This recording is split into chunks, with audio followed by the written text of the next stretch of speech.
The alien vampire had no one left until he gave up everything for her. Echoes across the void. Captain Lyra Novak was intimately familiar with the universe's sense of humor.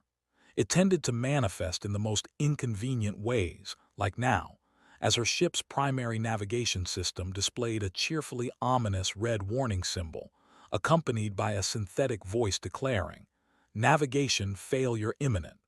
Please prepare for emergency protocols." "Define imminent," Lyra muttered, her fingers dancing across the control panel. The answer came in the form of a violent shudder that rippled through the entire craft. The stars outside her viewport stretched into brilliant streaks as her vessel, the Artemis 7, lurched into an uncontrolled descent toward an uncharted planet glowing with eerily beautiful amber light. "Course correction impossible," the AI chirped.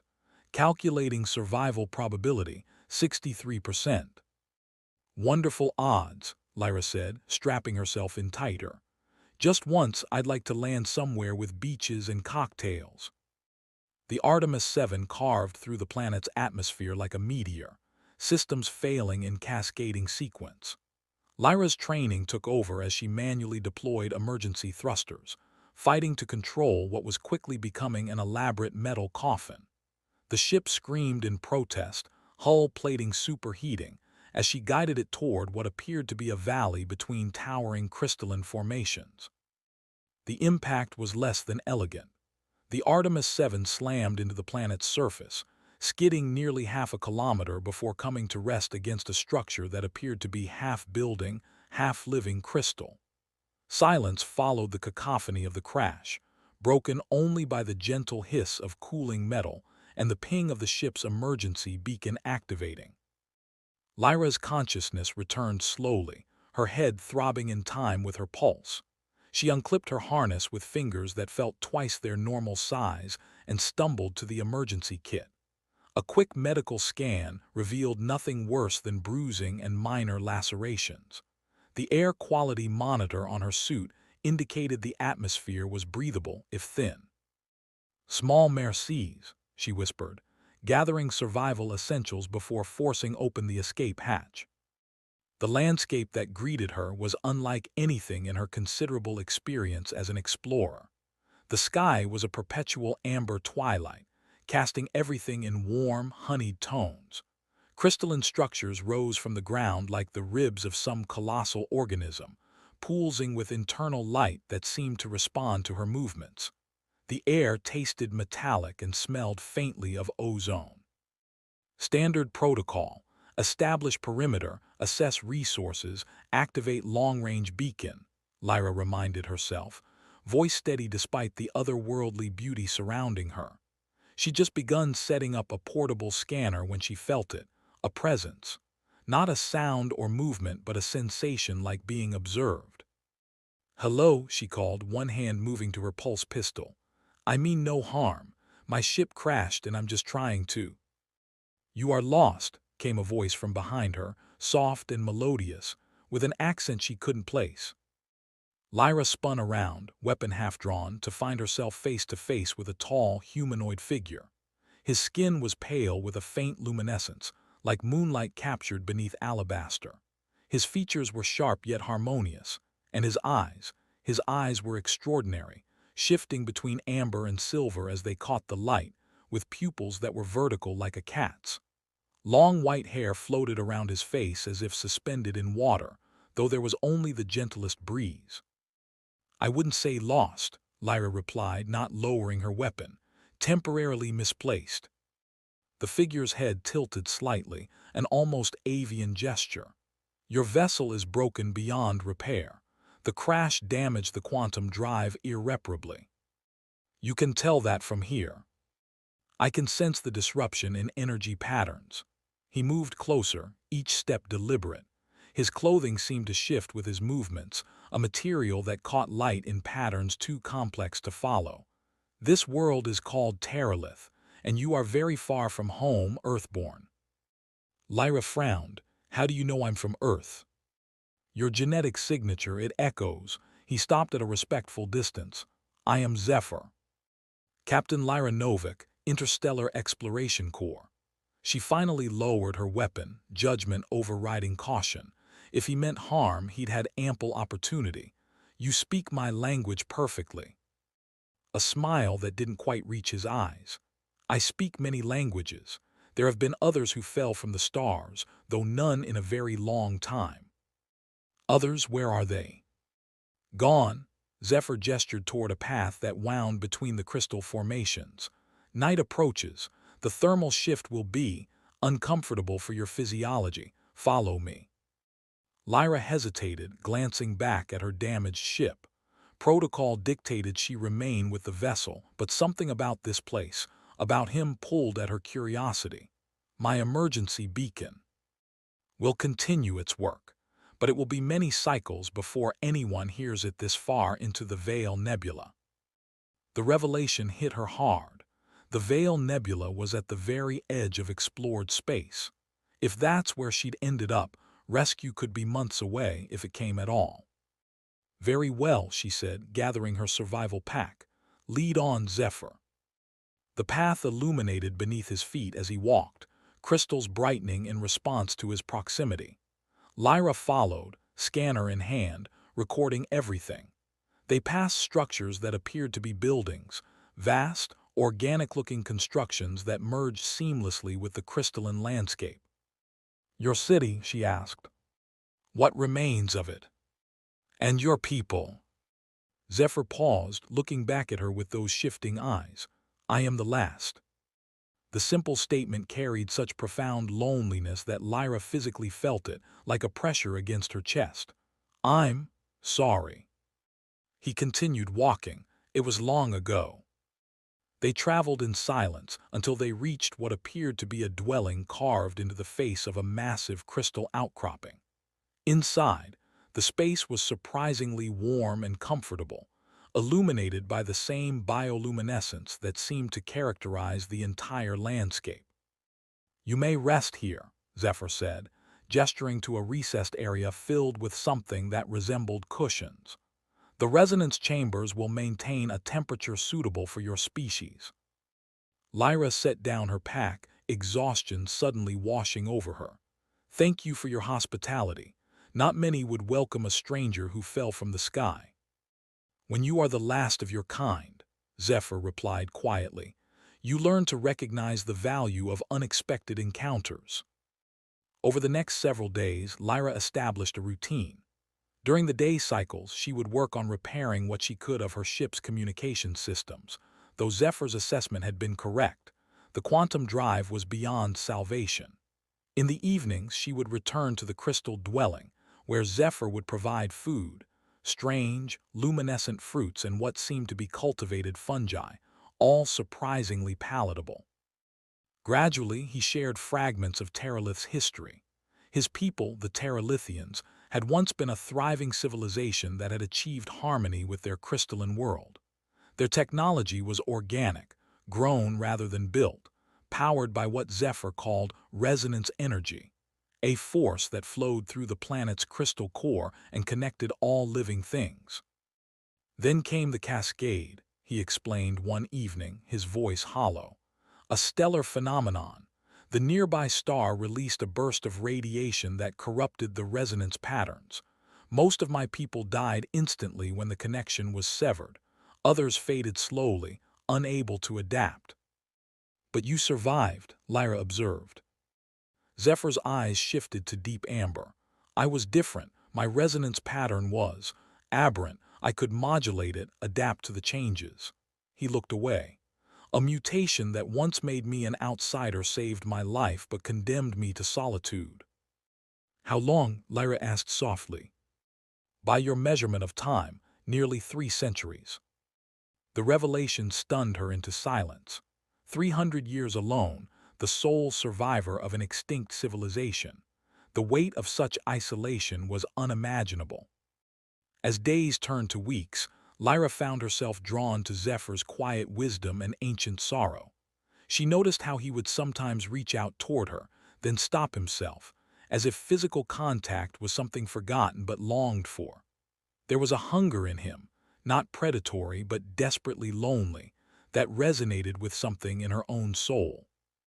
One evening, as they sat watching the crystalline forest glow with nighttime bioluminescence, Lyra felt a strange sensation, like a humming that wasn't quite sound, more a vibration at the edge of perception. "What is that?" she asked. Zephyr looked at her with surprise. "You can feel it, the resonance." "Is that what it is? It's like music without sound." He moved closer, studying her with newfound intensity. Humans shouldn't be able to perceive the resonance fields, unless... Without warning, he placed his palm just above her heart, not quite touching. The humming intensified, flowing between them like an electric current. Images flashed through Lyra's mind, memories that weren't hers, glimpses of Terith in its prime, filled with beings of light and crystal. "Impossible," Zephyr whispered, withdrawing his hand. "Your cellular structure is responding to Terith's energy. You're developing a resonance pattern." Lyra pressed her hand to her chest, where the sensation lingered. "Is that dangerous?" "No," he said, a hint of wonder in his voice. "It's extraordinary. In all my centuries, I've never encountered another being who could connect to the resonance. You're changing, Lyra, adapting to this world." "And what does that mean?" she asked, suddenly uncertain. Zephyr's eyes shifted to silver, bright with an emotion she couldn't name. "It means you're no longer just a visitor who fell from the stars. It means..." He hesitated, as if afraid to voice the thought. "It means neither of us is truly alone anymore."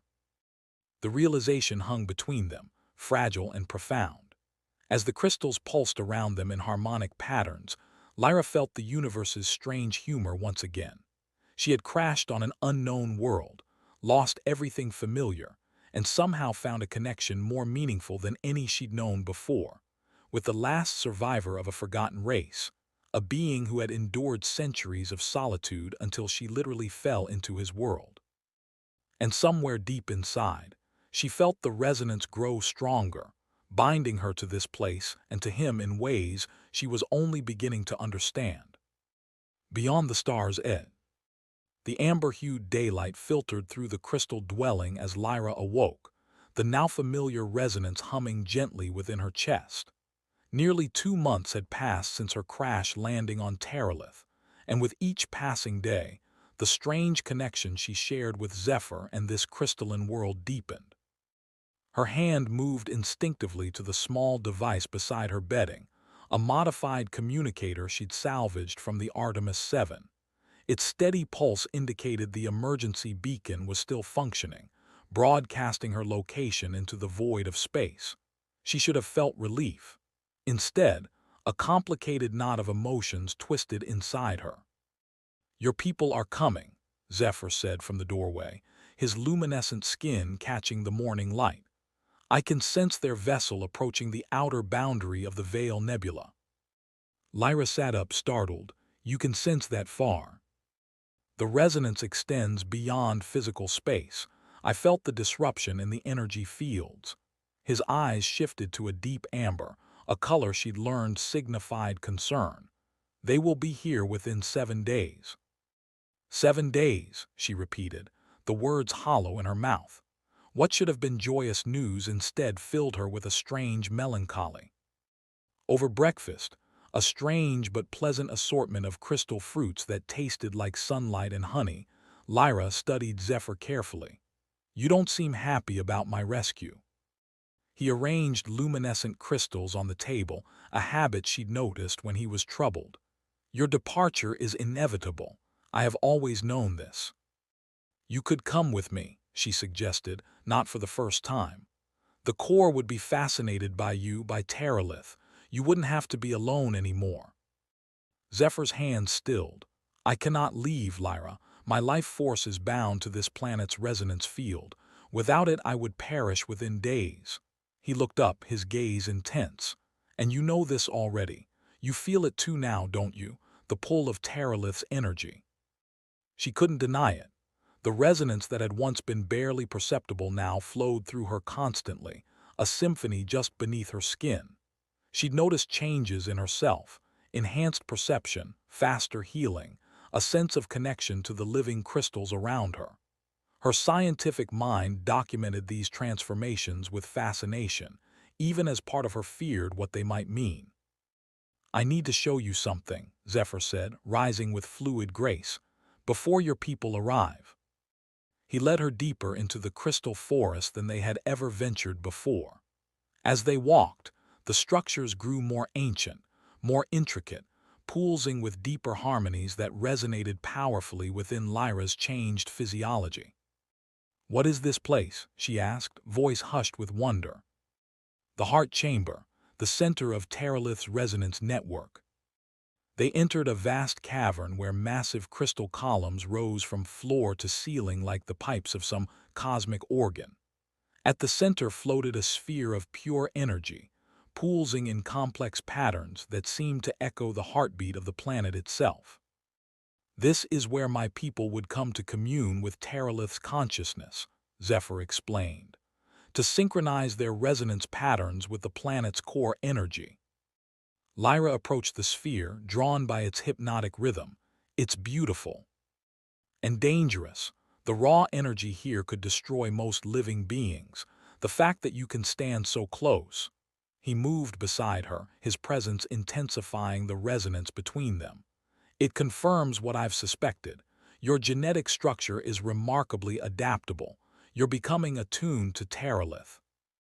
Is that why I can sense your emotions sometimes, feel echoes of your memories?" He nodded. "The resonance creates a bond between all life forms connected to it.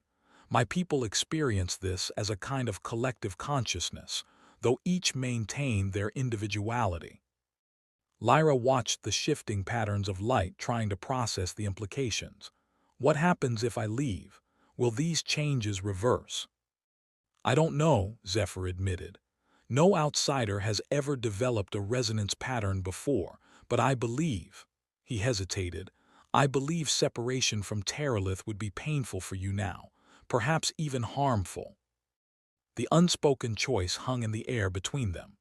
Stay on this alien world with Zephyr, abandoning her career, her species, her old life, or leave, severing this newfound connection and condemning him to eternal solitude once more. "There might be another way," he said finally, his voice barely audible above the humming energy. "An ancient ritual of my people, a binding of resonance patterns that might allow you to carry a piece of Terith with you." "What kind of ritual?" His eyes shifted to silver, reflecting the sphere's light. "One that has never been attempted with a non-Terithian. It would permanently alter your cellular structure, fuse your resonance pattern with a fragment of the planet's core energy." "And with yours?" Lyra asked, understanding instinctively. "Yes, our patterns would be intertwined. I would feel your presence across any distance and you mine." "What are the risks?" Zephyr's expression grew solemn. "If the patterns aren't compatible, the energy could overwhelm your system. Even with your adaptations, there's a significant chance of failure." "And death?" "Yes." Lyra turned back to the sphere, watching its pulsations. "And if it works, you would carry Terith with you wherever you go, a bridge between worlds." He paused. "And I would never truly be alone again." As they returned to the dwelling, Lyra's mind raced with possibilities and fears. The rational part of her, the captain, the scientist, warned against such an irrevocable decision. But something deeper, something changed by her time on this crystal world, recognized the truth. She had found something on Terith that she'd never known she was missing. The next morning, her communicator chimed with an incoming message, the first direct contact from her rescue ship. "Captain Novak, this is the IEC Horizon. We've received your beacon and are en route to your location. Estimated arrival in 5 days. Please confirm reception of this message. Over." Lyra stared at the device, emotions conflicted. She recorded a brief acknowledgement, confirming her survival and coordinates. "You're troubled," Zephyr observed when she emerged from the dwelling. "5 days," she said. "I have 5 days to decide the rest of my life." He reached out, hesitantly brushing his fingers against hers. a rare physical contact that sent resonance energy spiraling between them. Whatever you choose, know that your presence has been a gift I never expected to receive. The following days passed in a blur of preparation and contemplation. Lyra documented everything she had learned about Terith in her official logs, while privately wrestling with her decision. She found herself standing at the edge of a precipice, between the life she had known and one she could barely imagine. On the eve of the Horizon's arrival, Lyra made her choice. "I want to attempt the ritual," she told Zephyr as twilight bathed the crystal forest in deep amber hues. His eyes widened, shifting rapidly between silver and gold. "You understand what you're risking." "I do." She stepped closer to him. "I've spent my life exploring the unknown, Zephyr. I've charted distant stars and walked on worlds humans had only dreamed of. But I've never found a connection like the one I've found here, to this planet and to you." The resonance between them surged, reflecting emotions too complex for words. They returned to the heart chamber at midnight, when Terith's energy fields were at their most harmonious. The crystal columns pulsed with anticipation, as if the planet itself understood what they were attempting. Zephyr guided her to the platform beneath the floating sphere.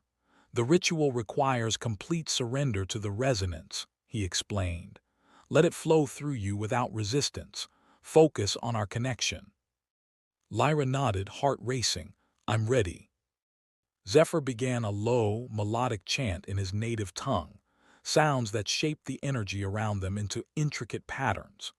The sphere above responded, descending slowly until it hovered between them, casting them both in its brilliant light. "Now," he whispered, extending his hands. Lyra placed her palms against his. The moment they touched, the resonance exploded through her body like lightning. She gasped as energy surged through every cell, rearranging molecular structures, rewriting her very DNA.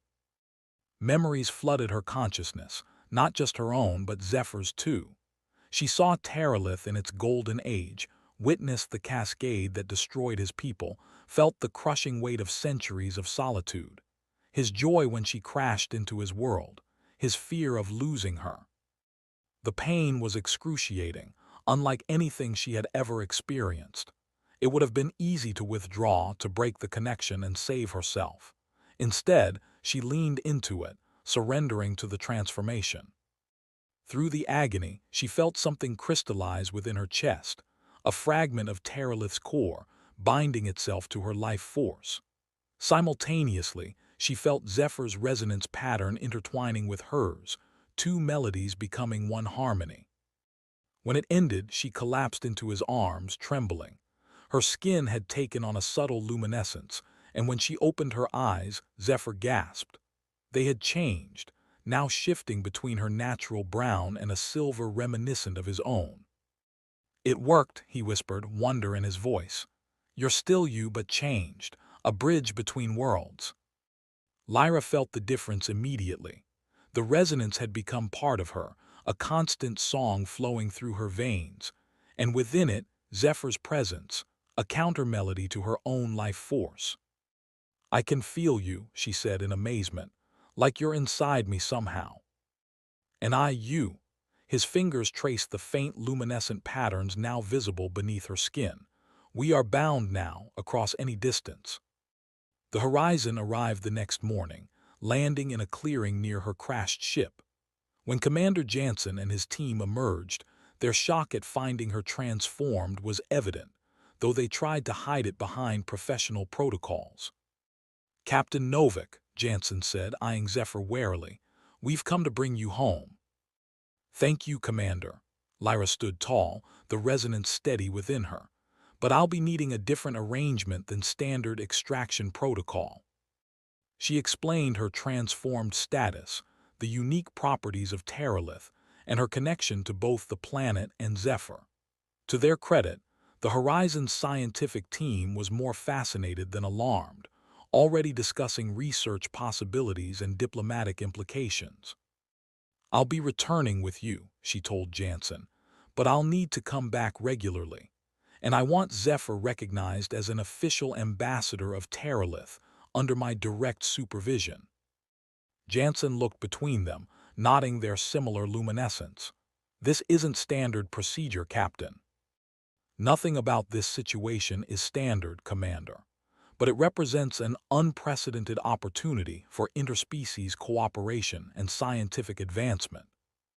In the end, pragmatism won out. The Corps had never encountered a civilization like the Teralithians, nor a planet with Teralith's unique properties. The potential benefits outweighed procedural concerns. As the horizon prepared for departure, Lyra stood with Zephyr at the edge of the crystal forest. "Are you certain about this?" he asked. "The ritual allows you to leave, but Teralith will always call to you now." "I'm certain." She took his hand, feeling their shared resonance pulse between them. "I belong to two worlds now. I won't abandon either. And when you're far from here, when the distance tests our bond—" Lyra smiled, her eyes shifting to silver. "Distance is just physical space, Zephyr. You taught me that. What we share exists beyond it." She placed her hand over her heart, where the fragment of Teralith's core energy now resided. "Wherever I go, I carry you with me. The last will never truly be alone again." As they boarded the horizon, Lyra felt no fear, only the certainty that what had begun with a crash landing had transformed into something far more profound. She had come to Teralith as a lost explorer and would leave as a bridge between worlds, carrying within her the resonance of a crystal planet and the presence of the one who had waited centuries for her arrival. The universe, it seemed, had a sense of humor after all, and occasionally its jokes ended not with laughter but with harmony.